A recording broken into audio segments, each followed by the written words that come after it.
Yo, and hello everybody, Mike here, baseball collector. It is Monday and the weekend is over.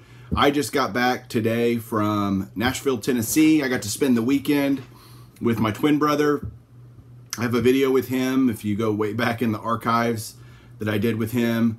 And he got married over the weekend and I was the officiant. So, man, I got them married off, and the old internet marriage license or internet ability to do a wedding. And so if you need to hire me out, let me know. But that was a lot of fun. Had a great time, late planes and all that fun stuff, but it all got done. But when you come back from being gone a few days, it's really cool to come back to a stack of slabs. So I'll get to those in just a second, but first I want to give an update on my 1,000 subscriber contest. Unbelievable response. I have 95 people that have submitted a response either via comment or video response. So really just thrilled at how many people have participated in that. A lot of the names I'm not even familiar with, you guys. So thanks for participating. Thanks for commenting. Thanks for following my channel. I really appreciate it. So we'll do that till Sunday night, and I'll do a video before Beyond Cardboard, which this Sunday night will be Nate, Tops 85 401 will be on. And then I've got a special episode that's going to be a week from Thursday. I'm going to do it on Thursday night, and it's going to be with Baseball Card Babe. So I'm excited to have her on the show, and that'll be a week from Thursday, and then hopefully start getting it back into a little Sunday night rhythm. But it's summertime or close to it, and I got kids graduating high school and just parties and all sorts of stuff going on. So we'll get back to the normal routine soon enough, but in the meantime, I've got a couple of things lined up that you guys should enjoy. I hope you do.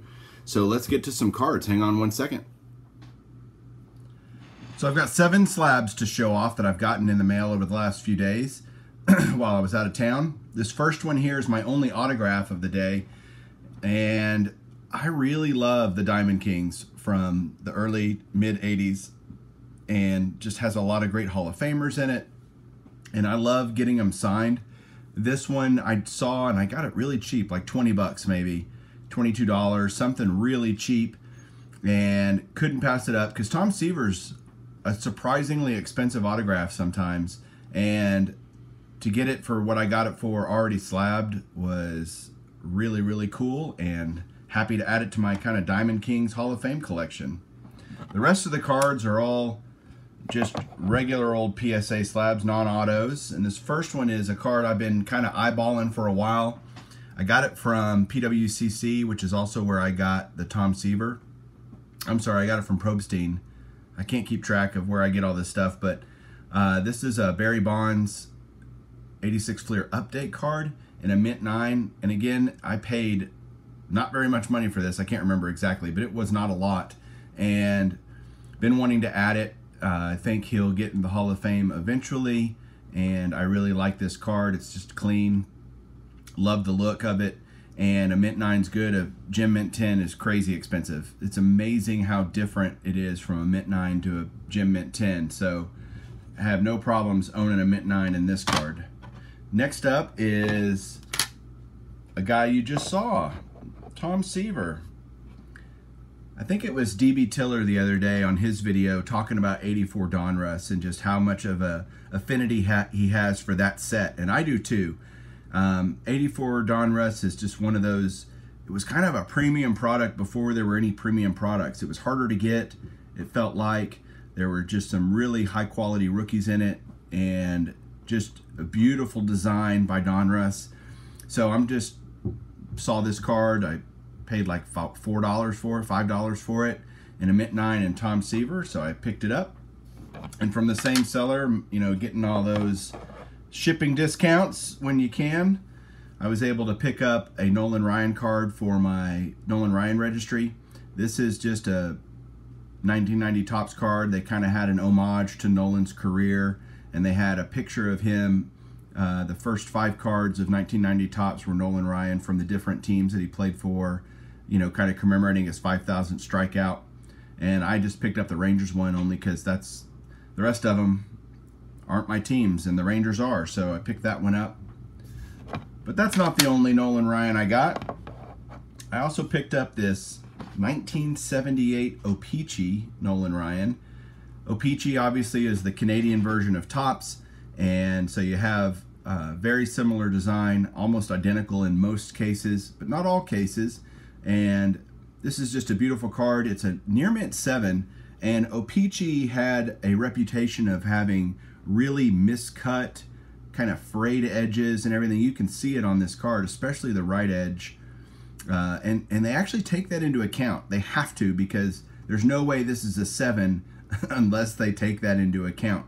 But as you know with O-Pee-Chee, I'll turn it over on the back.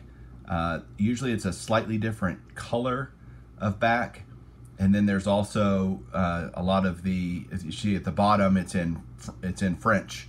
So it's in English and French. So there you go, 1978 O-Pee-Chee Nolan Ryan. My last two are more vintagey, I guess, than the others because they're older. But I'm going to hold this one because it's a sideways card. This is a beautiful 1958 Topps Rival Fence Busters. And I love this card because it's got Willie Mays and Duke Snider on it, two great Hall of Famers from back in the 50s.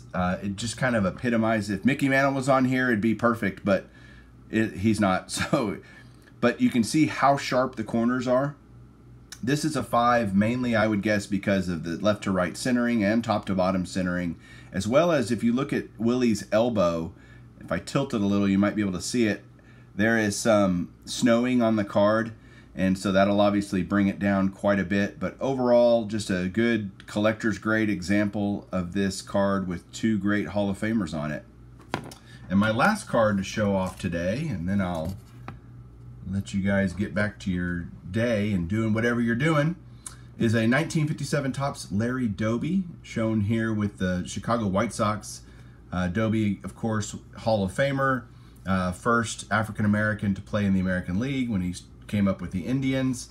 And just, I'm working on my 1957 Topps Hall of Fame registry. This is one of the last kind of lower end cards I need. I only need like 5 more, but this was one of the final. Not that Larry Doby's a lower end player, but just he's not terribly expensive. And this is in an excellent mint 6, which is a perfectly suitable grade for me and what I'm trying to do with my registry. So there you go. That's all the cards I have to show off today. Thanks for watching. Thanks for tuning in as always. Subscribe if you haven't, and keep collecting.